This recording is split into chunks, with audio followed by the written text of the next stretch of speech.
मग या सृष्टीतलं, चराचर सृष्टीतलं चैतन्य तत्व आम्हाला स्वीकारता येईल का, जे संतांनी स्वीकारलं, जीवन आनंद स्वरूप मिळवलं. आणि आम्हाला जे मिळतं ते सुख, आम्हाला मिळतो तो आनंद नाही बरं का. आम्हाला प्रपंचात मिळतो, आपल्याला वाटतं आम्ही आनंदी आहे, आम्ही आनंदी नाही, आम्ही सुखी आहे. कारण सुख म्हटलं, सुखाचं नाणं उचललं की दुःखाचा काटा आपोआप त्याच्या मागे येतोच. मग सुखही खोटं आहे प्रपंचातलं आणि दुःखही खोटं आहे. मग नेमकं खरं काय, तर आनंद ही वस्तू खरी आहे. तुम्ही म्हणाल नेमकं काय, आनंद म्हणजे सुख की नाही. आनंदाला मराठीमध्ये विरुद्धार्थी शब्दच नाहीये.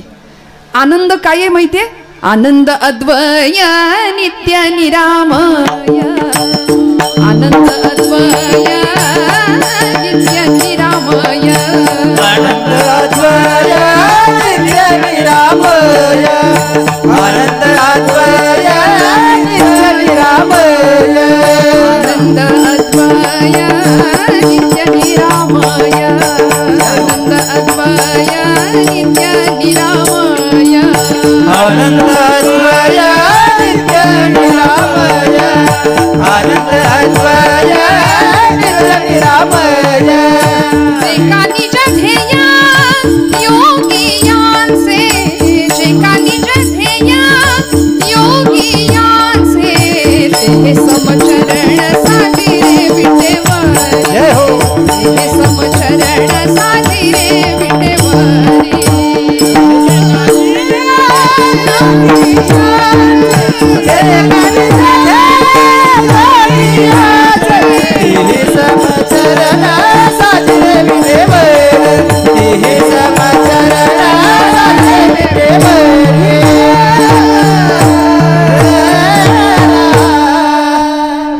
आनंद अद्वय नित्य निरामय, जे का निज ध्येय योगियांचे, ते हे समचरण साजिरे विटेवरी. काय खरं आहे आनंद, आनंद अद्वय नित्य आणि निरामय. आनंद स्वरूप जर काही असेल ना, तर फक्त परमात्मा तत्व आहे. मग इथे आल्यानंतर त्याला ओळखणं, त्याची ओळख करून घेणं, हेच मानवी जीवनाचं परम कल्याणाचा एकमेव मार्ग आहे. आणि म्हणजेच आमच्या हिताचा मार्ग आहे. आणि ते हित कुणाला कळालं, संतांना कळालं. ते हित कुणाला कळालं, महापुरुषांना कळालं. ते हित भक्तांना कळालं. ते हित साधकांना कळालं. आम्ही प्रापंचिक मंडळी आहोत, प्रपंच करता करता आमचं हितही साधावं असं तुकोबरायांना वाटलं. आणि ते कुणाच्या माध्यमातून साधावं याचाही परामर्श घेत तुकोबराय, ज्याला आपल्या हिताचं ज्याला आपलं हित व्हावं, ज्याला आपलं कल्याण व्हावं असं वाटतात, त्याच्या माता पित्यांना थेट धन्यवाद देतात अभंगाच्या प्रथम. आपुलिया हिताचे जगता, आपुलिया हिताचे जगता, हिताचे जगता, आपुलिया हिताचे जगता, आपुलिया हिताचे जगता, आपुलिया हिताचे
आपुलिया हिता जो असे जागता धन्य माता पिता तयांचिया. तुकोबरायांनी धन्यता दिली कुणाला? धन्य माता पिता तयांचिया. भारतीय संस्कृतीने उद्घोष केला असेल तर तो मातेचा आणि पित्याचा कायम. म्हणून तर पहिला नमस्कार मातृदेवो भव, पितृदेवो भव, आचार्य देवो भव, राष्ट्रदेवो भव. पहिला नमस्कार आईला, दुसरा नमस्कार पित्याला आहे. म्हणून मी खरं सांगते, ज्या घरामध्ये माता पित्यांना नमस्कार करून पिढी बाहेर पडते ना, ती जीवनामध्ये यशस्वी झाल्याशिवाय राहत नाही. त्यामुळे घरामध्ये माता पिता असावेत, असले तर त्यांचा योग्य सन्मान राखला जावा. हे संस्कार ज्या कुळामध्ये ज्या घरामध्ये घडतात, तुकोबराय म्हणतात ती मंडळी, ती भक्त किंवा ते साधक स्वतःच्या हिताच्या ठिकाणी जागे असतातच. आणि ज्यांना स्वतःचं हित कळावं, कारण आईला आणि पित्यालाच हिताचा कळवळा असतो बरं का. म्हणून बघा, आईची तुलना प्रत्येक वेळी संतांशीच केली. लेकुराचे हित वाहे माऊलीचे चित्त. तुकोबराय म्हणतात आई आणि संत माझ्यासाठी समान आहेत. ज्ञानोबरायांना विश्व माऊली अशी उपाधी दिली ना. ज्ञानराज माझी योग्यांची माऊली, जिणे निगमवल्ली प्रगट केली. ज्ञानाबाई माझी अनाथांची माय. संतांकडे आई म्हणून लोकांनी पाहिलं. आळंदीला गेलो, माझी माऊली म्हणून आपण समाधीला कवटाळतो, समाधीला स्पर्श करतो, आईची भेट झाल्यासारखं वाटतं आईची. आणि खरं आहे, ज्याला आई नाही, ज्याला पिता नाही ना, त्याला ज्ञानोबा आहेत आणि तुकोबरा आहेत असं समजावं. ज्याला आई नाही त्यांनी माऊलींच्याकडे डोकं टेकवावं, ज्याला पिता नाही त्यांनी तुकोबरायांच्या चरणावर डोकं टेकवावं. दोन्हीचा लाभ मिळेल. दोघांच्या असण्याची अनुभूती आपल्या आयुष्यात आल्याशिवाय राहणार नाही. त्यामुळे आईची कमतरता भरून संतांनी काढली आणि संतांनी आम्हाला प्रत्येक वेळी माता पित्यांचं तुमच्या माझ्या जीवनामध्ये असलेलं अविभाज्य असं स्थान किती महत्वाचं आहे हे वेळोवेळी पटवून दिलं. धन्य माता पिता तयांचिया. हिताच्या ठिकाणी जो जागा आहे त्याला धन्यता दिली का हो? त्याला तर दिलीच, पण त्याच्या माता पित्याला धन्यता दिली. या जगामध्ये स्वतःची प्रगती, जगाची प्रगती ज्यांनी केली ना, ती सगळी मंडळी आईवेळी होती. प्रत्येक महापुरुष मोठा झाला तो त्यांच्या आईमुळे, तो त्यांच्या पित्यामुळे. आई वडिलांविषयी ज्यांनी ज्यांनी कृतज्ञता बाळगली ती मंडळी खऱ्या अर्थाने मोठी झाली. श्रोते हो, ज्याला स्वतःचं हित कळलं, आपुलिया हिता जो असे जागता. जागत शब्द वापरताना तुकोबरायांना काय अनस्यूत असावं, काय संतांचं म्हणणं असावं? समाज झोपलेला आहे का? तुम्ही सगळे जागे आहात, मी जागे, आपण सगळे जागे आहे. मग ही कुठली झोप आहे की ज्या झोपेबद्दल संतांनी विधानं केली? आपण तर जागे, हिताच्या ठिकाणी जागे की आपल्याला आपलं हित कळतं ना. कळतं की नाही? हो म्हणा, कळतं ना. आपल्याला आपलं हित कळतं. आपलं हित असंच आहे, 4-2 एकर मस्त जमीन घ्यायची, मस्त बँक बॅलन्स वाढवायचा, उत्तम लेकरा बाळांच्यासाठी पुढच्या भविष्याची तजवीज करून ठेवायची आणि नातवंडांचं पंतवंडांचं तोंड बघून सुखानं इथून निरोप घ्यायचा. याच्यात आपलं हित आहे असं आपल्याला वाटतं. माऊलींना विचारावं, ज्ञानोबराय तुमचं काय हो? तुम्ही कुठे एकरभर जमीन केली का बुक? तुम्ही कुठं काही सातबाराचा उतारा आहे का तुमच्या नावावर? ज्ञानोबराय उत्तर देतात, माझं असं काहीच नाही. हे विश्वची माझे घर, ऐसी मती जयाची स्थिर, किंबहुना चराचर आपणची झाला. म्हणून आज 750-700 वर्षानंतर सुद्धा तुमच्या माझ्या घरामध्ये आपल्या पणजोबाचा, खापर पणजोबाचा किंवा पूर्वजांचा फोटो नसेल, पण ज्ञानराजांचा फोटो, तुकोबांचा फोटो नक्की सापडेल. कारण सगळं जग माझं आहे ही भावना, याला म्हणायचं आपल्या बरोबर जगाचंही हित करणं बरं का. आम्ही फक्त आमच्या हिताचा विचार करतो. परोपकाराय सताम विभूतया. संतांना का म्हटलं? कारण दुसऱ्यावर उपकार करणं हीच त्यांची लक्षणं होती ना. आपल्या बरोबर जगाचं कल्याण व्हावं हा एकमात्र कल्याणाचा विचार, शाश्वत कल्याण. आणि तो दादागिरी करून नाही, दंडवत घालूनच केलाय. सकलांच्या पाया माझा दंडवत, आपुलाले चित्त शुद्ध करा.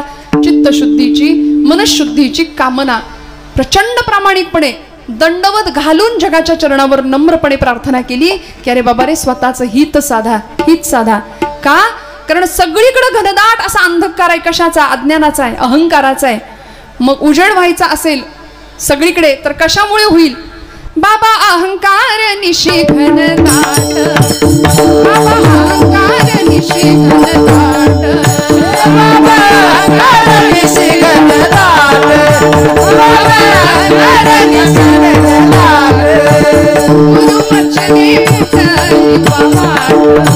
गुरुवचने फुटली पहाट गुरुवचने फुटली पहाट गुरुवचने फुटली पहाट भक्ती भेटली बळवंत माता भक्ती भेटली बळवंत माता भक्ती भेटली बळवंत माता भक्ती भेटली बळवंत तिने मार्ग दाविला चोखटगा तिने मार्ग दाविला चोखटगा हर हरी रामा गोविंदा वासुदेवा हर हरी रामा गोविंदा वासुदेवा तिने मार्ग दाविला चोखटगा तिने मार्ग दाविला चोखटगा हर हरी रामा गोविंद वासुदेवा हर हरी रामा गोविंद वासुदेवा गोविंद वासुदेवा. सगळ्या संतांनी जाग करण्याचं काम केलं आम्हाला. उठा जागे भारे आता स्मरण करा पंढरीनाथा. म्हणजे काय आम्ही झोपलो होतो का? नाही. देहाच्या झोपेबद्दल नाही, आमच्या मनाला वर्षानुवर्ष आलेली मरगळ ती दूर व्हावी. 16वे शतक तुकोबरायांनी हा प्रयत्न केला की आता भक्ती करण्याकरता तर जागे राहाच, आत्मकल्याणाकरता जागे राहाच, पण जनकल्याण व्हावं याकरता अनेक प्रकारच्या लुटारूंची आक्रमण आपल्यावरती होत आहेत. आता सावध व्हा. आता जागा रे बाईनो जागा रे बाईनो आता जागा रे बाईनो जागा रे बाईनो आता जागा रे बाईनो जागा आता जागा रे बाईनो आता जागा रे बाईनो जागा आता जागा रे बाईनो जागा जर निचला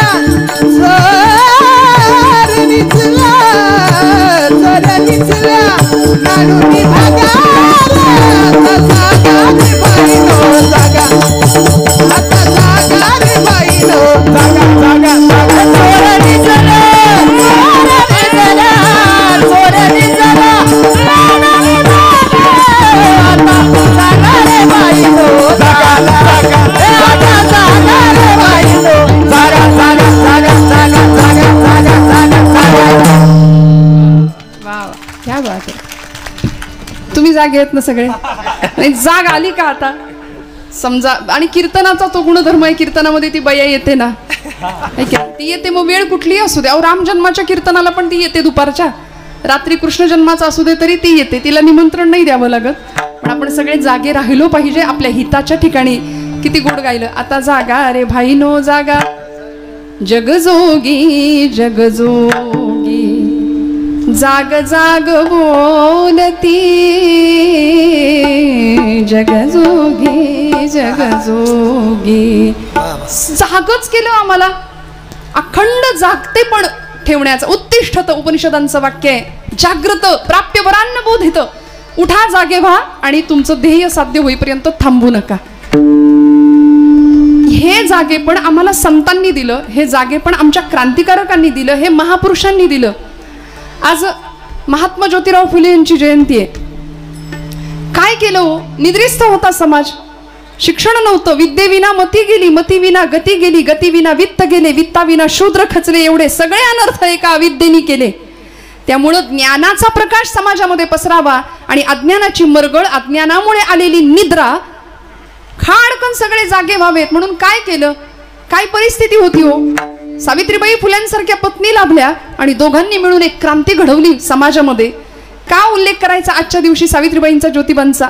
एक तर त्यांचा दिवस आहेच आहे, पण सावित्रीबाई जर नसत्या, ज्योतिबा फुले नसते तर फार लांबचं उदाहरण नाही, मीच तुमच्या समोर आज दिसले नसते. मागास आज ना आहे भारतीय महिला जगती, मागास आज ना आहे भारतीय महिला जगती. सद्विचार ऐकून पतीचा घेऊन लेखणी हाती, स्त्री शिक्षण घेण्यासाठी कटिबद्ध जाहली मगती. निंदेचे वादळ उठले, जे उठले तसेच शमले, जे निंदक तेही झुकले. सावित्री आणि ज्योती घ्या प्रणाम कोटी कोटी. सावित्री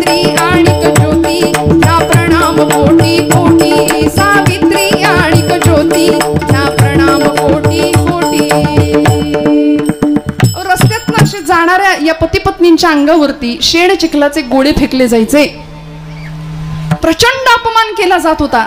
सावित्रीबाईंचे तर एवढे उपकार आहेत, जाताना पिशवीमध्ये एक साडी एक्स्ट्रा घ्यायच्या, त्या 2 लुगडं, त्यातलं एक लुगडं कायम एका साडीमध्ये, आणि अंगावरच्या साडीवर शेण चिखलाचे गोळे फेकले जायचे.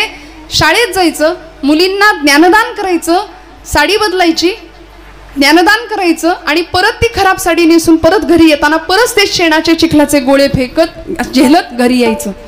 ते जर त्यावेळी तिथं घाबरून घरी बसले असते तर आज आपण इथे नसतो, ज्ञानाचा प्रकाश जगभर पसरलाच नसता. त्यामुळे एवढे अनंत उपकार आहे की त्या अंधकारातनं, त्या निद्रिस्त समाजातून उद्याचा भविष्यकालीन भारत किंवा उद्याचा उषःकाल त्यांना दिसत होता, याकरता सगळं सहन केलं. म्हणून धन्यता द्यायची या मंडळींना.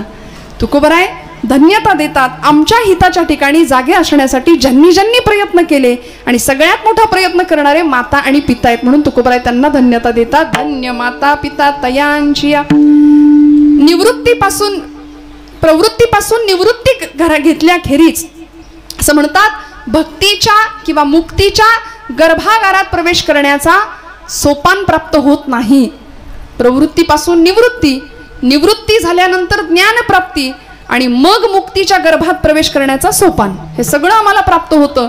आणि ही 4 भावंड ज्यांच्यामुळं आपल्याला मिळाली ते माता पिता काय धन्य आहेत, ज्यांनी सगळ्या जगाला जागं केलं. 12व्या शतकामध्ये इथे भक्तिरसाचा कल्लोळ केला माझ्या ज्ञानोबा माऊलींनी. नाथांच्या काळामध्ये ही ज्ञानेश्वरी समाजाला पचेना. दृष्टांत द्यावा नाथांना माऊलींनी की नाथा माझा गळा आवळला जातो, या जानवृक्षाची मुळी गळ्याला आवळली गेली, जरा मोकळं करा. भक्तीचं अवडंबर माजलं. त्यावेळी ही ज्ञानेश्वरी पुनरुज्जीवित करून संतांनी पुन्हा एकदा समाजाला दिली. भाव जाणला. केवढे मोठे अनंत उपकार आहेत मला सांगा ना, हे कशामुळे घडलो. धन्य माता पिता तयांची. साक्षात वैराग्य संपन्न, वैराग्याची मूर्ती असलेली आमची विठ्ठलपंत आणि साक्षात भक्तीची मूर्त असलेली आईसाहेब रुक्मिणी माता. इतकं झेललं, इतकं सहन केलं. गृहस्थाश्रम, संन्यासाश्रमानंतर स्वीकारलेला गृहस्थाश्रम आणि मग निर्माण झालेली संतती. त्यामुळे समाजाकडून फक्त अवहेलना, फक्त निंदा, अपमान, छळ एवढं सगळं सहन करावं आणि आपल्या पश्चात आपल्या मुलांना तरी चांगलं जगता यावं म्हणून ब्रह्मवृंदांसमोर उभ्या असलेल्या या दोघांना ब्रह्मवृंदांनी देहांत प्रायश्चित्त ऐकवावं. त्यावेळी या दोघांनी सांगावं, विठ्ठलपंतांनी सांगावं, भूदेव आपला निर्णय आम्हाला मान्य आहे. स्वीकारला निर्णय देहांत प्रायश्चित्ताचा. आणि हे 2 माता पिता जगाला अमृताची सुधा मिळावी, संजीवनी मिळावी, आपली लेकरं सन्मानानं जगावीत म्हणून माघारी आली. एक दिवस संध्याकाळची वेळ, 4ही लेकरं अंथरुणामध्ये झोपलेली आहेत. 4ही लेकरांच्या अंगावरचं पांघरुण सरळ केलं. मुक्ताईच्या डोक्यावरनं हात फिरवला आमच्या रुक्मिणी आई साहेबांनी आणि पतीच्या मागे निघाल्या. हो, धर्माचं काम होतं. ब्रह्मवृंदांनी दिलेला निर्णय मान्य होता. देहांत प्रायश्चित्त घ्यावं लागणार होतं. आपल्या लेकरांना उत्तम जगता यावं, याला म्हणायचं त्याग. माता पित्यांचा काय त्याग असू शकतो, काय जीवन असू शकतं, विलक्षण त्यागमयी जीवन. साक्षात वैराग्याचे पुतळे असलेले विठ्ठलपंतांनी घर सोडलं, उमऱ्यातनं बाहेर पाऊल टाकलं. तशा रुक्मिणी आईसाहेब निघाल्या, पण मागे वळून पाहिलं. मुक्ताईकडे पाहवलं नाही, ज्ञानदादाकडे पाहवलं नाही, सोपानांकडे पाहवलं नाही. निवृत्तीदादांच्या जवळ गेल्या, निवृत्तीदादांना उठवलं. निवृत्ती दादा, तुम्ही मोठे आहात या सगळ्यांपेक्षा, आता यांचा कैवार तुम्हाला घ्यावा लागेल. तुम्ही मोठे व्हा, सगळ्यांचा सांभाळ करा, रडायचं नाही हा. म्हणून सगळ्यांची समजूत घातली आणि आईसाहेब निघाल्या. जात असताना मुक्ताईच्या डोक्यावरचे केस बाजूला केले. ज्ञानदादांकडे पाहिलं, डोक्याशी भगवद्गीतेची प्रत होती ज्ञानदादांच्या. आणि माऊलींकडे पाहिलं, माऊलींना विचारलं, ज्ञानोबा कोण घेईल जगाचा कैवार. त्यावेळी माऊली असे आपोआप एका कुशीवर वळले आणि हात पडला भगवद्गीतेवर झोपेतच. आईला उत्तर मिळालं, घेतला. माझ्या ज्ञानोबानी जगाचा कैवार घेतला. आता ही भगवद्गीता जगाला कळेल अशी 9000 ओव्यांची भावार्थ दीपिका प्रगट झाल्याशिवाय राहणार नाही नेवाशाच्या ठिकाणी. प्रगट झाली. माऊलींचे शब्द घुमले. सच्चिदानंदांनी ज्ञानेश्वरी लिहून काढली. आईनं डोक्यावरनं हात फिरवला. मुक्ताईला कवटाळलं, सोपान काकांना कवटाळलं. निवृत्तीचा निरोप घेऊन दोघंही निघून गेले. निबिड अंधकाराला चिरत चिरत कुत्र्यांचं किंचाळणं कानावर येत होतं. इंद्रायणीच्या डोहाजवळ दोघे जण गेले आणि कुणाला काही कळायच्या आत दोघांनी पटापट डोहामध्ये उड्या मारल्या. पाण्यावर वलय, वलयांवर वलय उठली.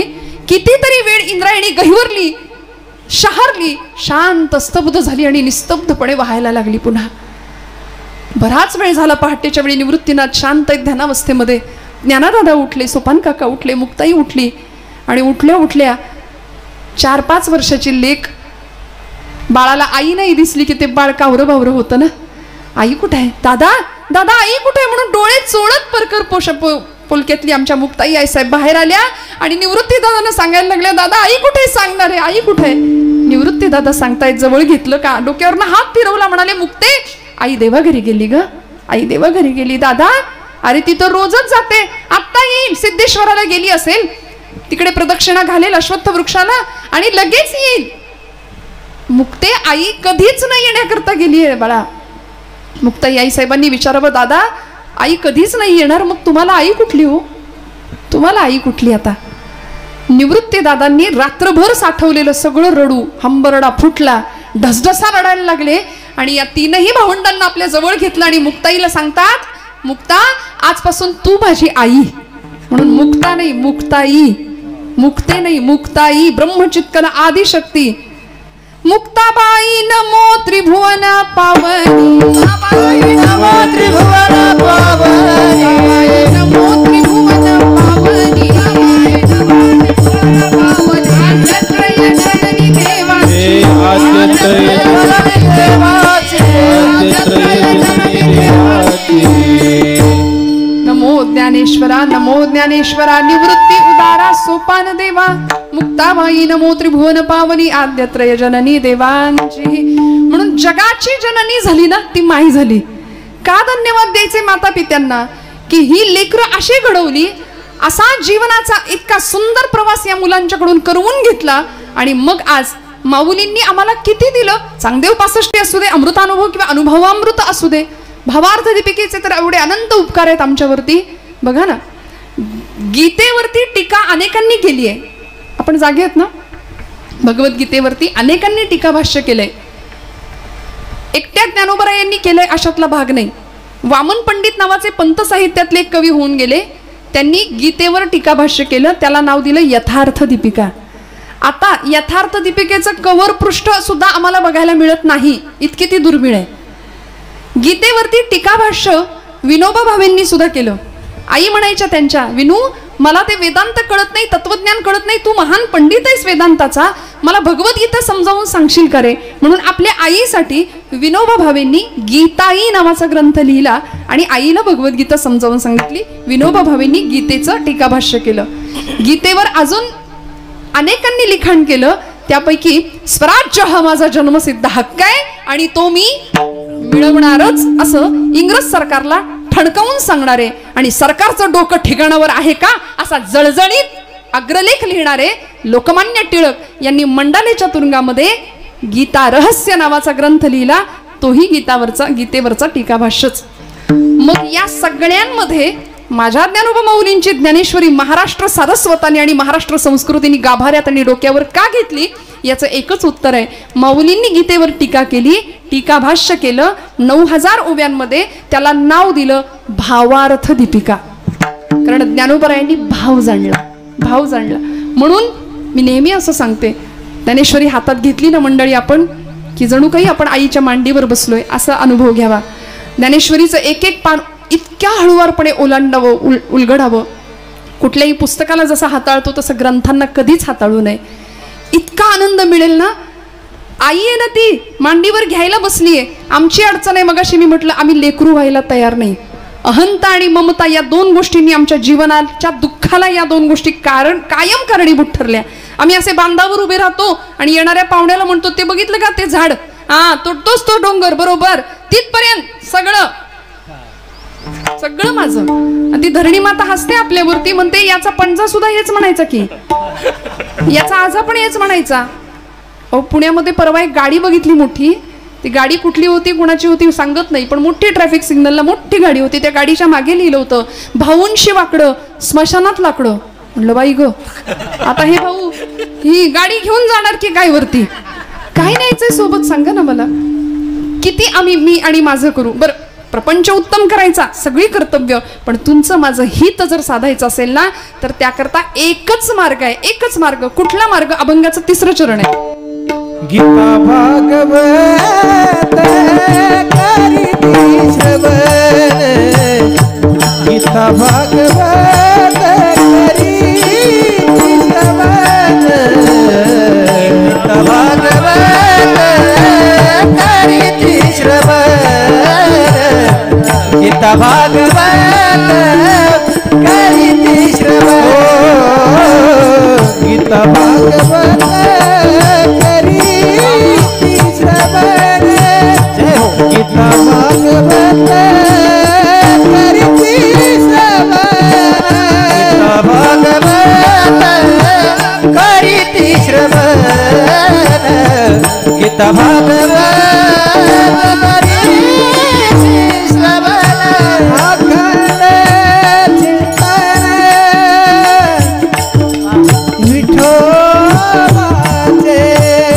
श्रवण, अखंड चिंतन विठोबाचे, अखंड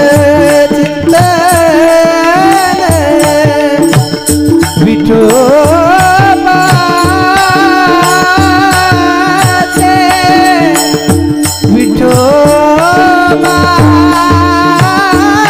विठोबाचे,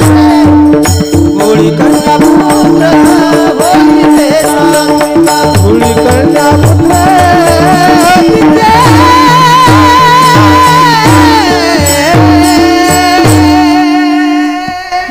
भागवत करीती श्रवण, अखंड चिंतन विठोबाचे.